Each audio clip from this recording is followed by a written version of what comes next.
Hello guys, this is Margo, your fellow ABE 591 classmate. I'm just going to go over the project that me and my team, so Megan, Christian, and Tim, chose to study for this final project.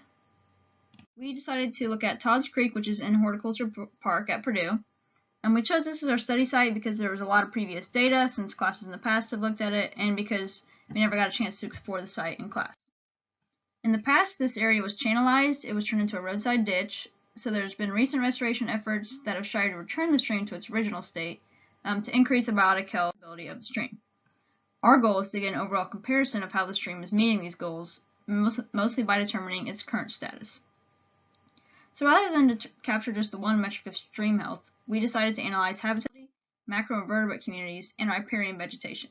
We went out one Saturday to take all the measurements for the project, and here's a short demonstration of each metric that we examined. For the culmination of this project, my team and I decided to make a website.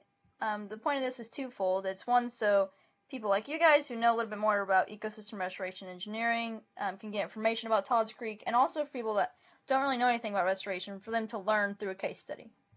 So we just have some information about the site in general, and then why we did the project, what the point of it is, and we also have our sampling and results tab up here.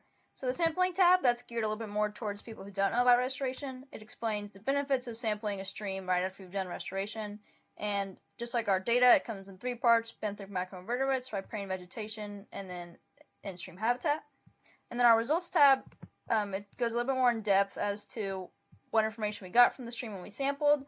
We have our results from the QHEI and macroinvertebrate identification. And we included the actual paper results that we got because it seems a little bit easier to understand how we interpreted the results when they're right here in front of you. And then, of course, our plant transects data. And then we also went over how this compares to previous data and what future studies could do to help us understand more. And then we also have tabs with some pictures of the site and, of course, our works cited. So really, we're just hoping that this site can get updated in the future to give more information about Todd's Creek, and hopefully it'll make it easier to understand whether or not the stream restoration worked or not. Because as you all know, and we've talked about in class, sometimes it's hard to say this stream restoration worked versus it didn't work based just on numbers. So that's our ABE 591 final project. Thanks for watching, guys. If you want to check out the website, you can just scan this QR code or follow the link over to the left. Have a great summer, guys.